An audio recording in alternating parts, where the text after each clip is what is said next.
and they called me in for a meeting with my father and his financial advisor. Jamie, I don't agree with the thesis of your movie. I don't respect the way in which you documented it. I don't know that you're right. I mean, I think this movie's taking a good direction. I think so far I've learned a lot, and I think, if anything, what I've seen suggests that some of my original thoughts about it were on the right track. And I don't understand why your resistance would be so severe. I mean, if it's not a threatening thing, then why are you reacting this way? No, Jamie, I'm not freaked out by the project. I'm disappointed in what you've conspired to do with it. Jim, you think Brian's right?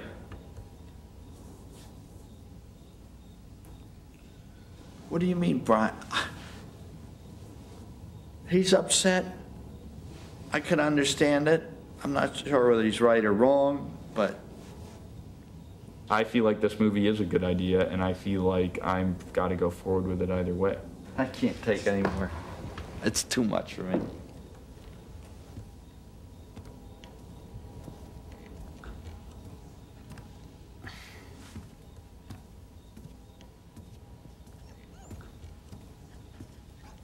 Oh, dear.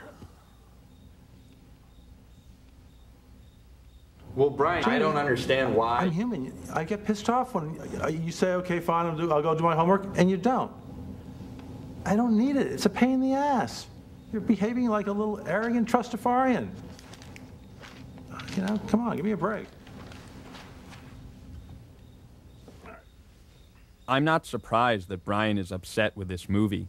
His job is to ensure that members of the 1% keep getting richer. And for him, the growing wealth gap is an indication that he and people like him are doing their jobs. But not all rich people see the growing wealth gap as a good sign.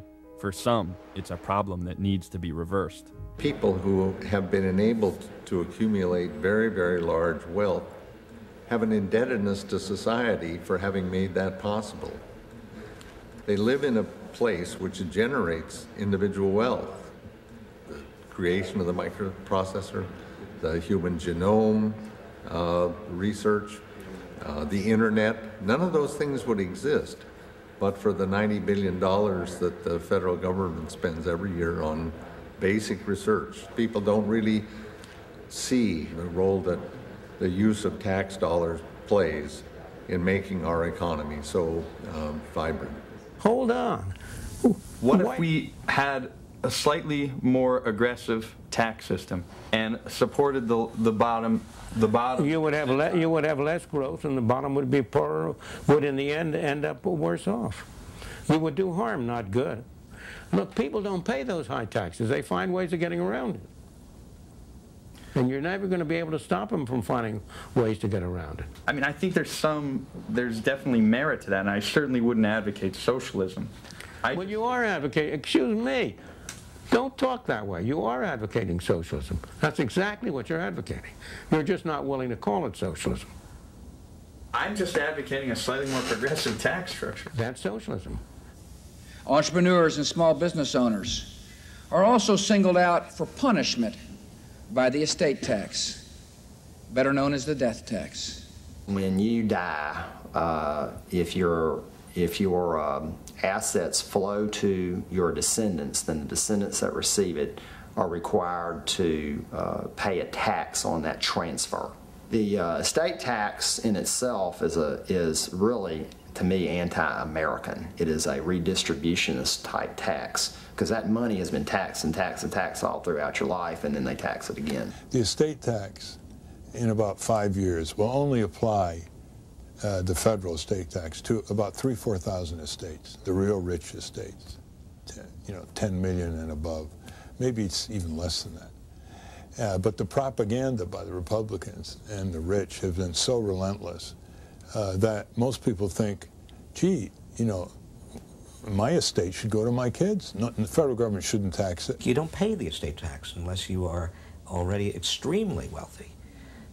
It's mythological that this is for small farmers or for small businesses. No, we're talking about the wealthiest people in this country. I remember in 1997, there was this big push to abolish the inheritance tax, and at the time I was like, wow, where did this come from?